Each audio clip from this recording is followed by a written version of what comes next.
Emerson Royal é o nosso lateral. Não ataca nem defende, é o Emerson Royal. Hoje ele atacou, né? Hoje ele atacou. Hoje ele matou o jogo lá no Alfredo Jaconi. Salve, salve, galera. Saudações. Mengão flamenguista aqui na área. Vamos comentar sobre o jogo que o Mengão quebrou o tabu lá no Alfredo Jaconi após 28 anos. E quando a gente ganhou lá foi sofrido, foi chorado, com um gol contra ainda por cima. 28 anos sem vencer o Juventude lá, gente. Meu Deus do céu. Cara, como a gente sofria em épocas passadas do Flamengo.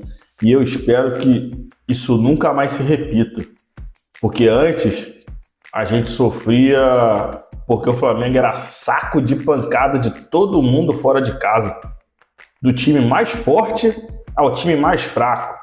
O Flamengo fora do Maracanã era uma gazelinha, era uma princesinha, era alvo fácil.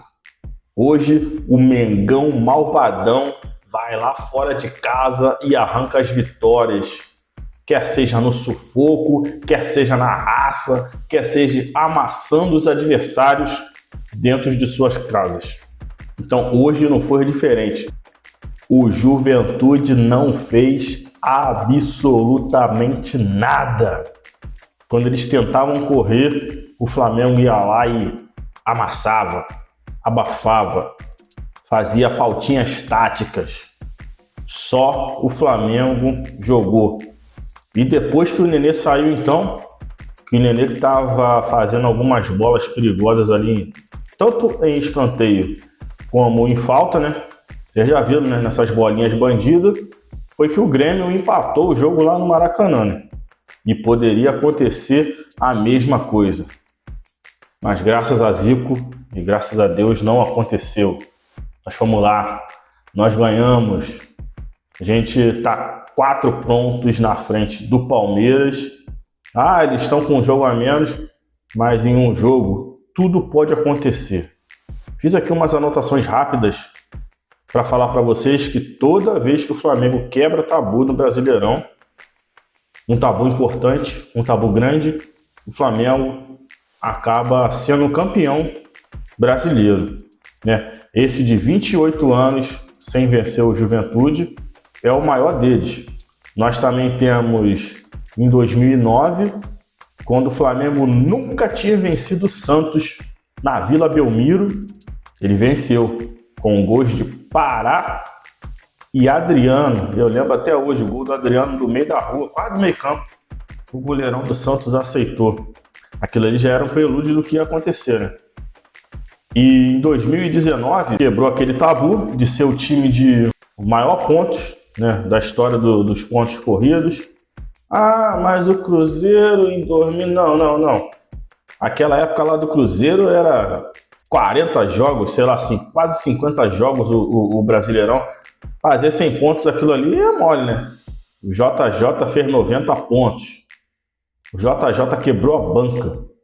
E dificilmente esse ano a gente vai chegar naquela pontuação. Chegando ali a 85, já é a pontuação ali, ó, mágica, de título. Eu não quero tabu não, eu quero é título, eu não quero recorde, eu quero é título. O flamenguista quer título, o flamenguista tá com fome, o flamenguista desde 2020 não ganha o Brasileirão. É isso que a gente quer ganhar o Brasileirão, não importa como, ainda que seja como foi em 2020. Sofrido, chorado, e por falar em 2020, também quebramos tabu em 2020. O Internacional estava 9 pontos na nossa frente e já era segundo turno, né, gente? Já era segundo turno. O Flamengo foi atrás do Internacional, Thiago Galhardo, vocês lembram? Fazendo gracinha, já fazendo cheirinho, umas 5, 6 rodadas antes do fim. Falando, os torcedores colorados, tudo lá já falando, já ganhou, já é título. Aquilo ali também foi um tabu, porque um time na era dos pontos corridos nunca tomou essa virada. Até então, né? O Botafogo em 2023 pro Palmeiras. Mas até então, naquele momento, Nenhum time tinha perdido essa diferença e o Inter perdeu para o Malvadão. E ainda tomaram a virada no Maracanã, no jogo em que eles pagaram 1 milhão para o Rodinei jogar. O Rodinei, jogador do Mengão, foi expulso. E depois da expulsão do Rodinei, o Gabigol virou o jogo. Então, em 2020, a gente quebrou tabu. Foi o último ano que a gente ganhou, né, o Brasileirão. De lá para cá, tem sido só vergonha, só tristeza. Mas pelo menos, pessoal, eu quero falar uma coisa para vocês. Lembrando as épocas tristes do Flamengo, de verdade, os últimos anos do Brasileirão têm sido tristes, não tem? Mas pelo menos a gente está triste com o time lá em cima, no G4, no G5, em primeiro, segundo, terceiro. Antigamente a gente chorava e a gente se alegrava porque o time não era rebaixado. A gente se livrava do rebaixamento. A nossa festa era ficar ali no meio da tabela. A nossa festa era não brigar para ser rebaixado. Você que é torcedor flamenguista aí há pelo menos mais de 10 anos, você lembra muito bem disso, né? Você lembra quando o Guerreiro e Diego chegaram no Flamengo em 2016, onde nós éramos vice-lanterna, e por causa deles, nós terminamos o ano em terceiro lugar, depois de muito tempo. Vocês lembram aquela época que falavam que Flamengo em zona de Libertadores é igual vaca em cima de poste? Ninguém sabe como foi parar, mas todo mundo sabe que vai cair. Aquilo me deixava muito puto, muito revoltado. E o pior que era verdade. A gente era igual foca. Subia, fazia uma graça e caía. Nenhum time respeitava a gente era chacota, principalmente fora de casa. Perdia para todo mundo. E esse ano, mais um tabu foi quebrado. Além do Juventude, eu acho que esse é até maior do que o do Juventude. Porque o do Juventude a gente ganhou lá em 1997, 98, sei lá, há 28 anos atrás. Só que o Flamengo nunca terminou a temporada ganhando os gaúchos em suas casas. No caso, ganhando gaúcho fora de casa. Esse ano de 2025, nós enfrentamos Grêmio, Internacional e Juventude fora, lá no Rio Grande do Sul, e ganhamos os 3 jogos lá. Ganhamos deles lá, pela primeira vez na história.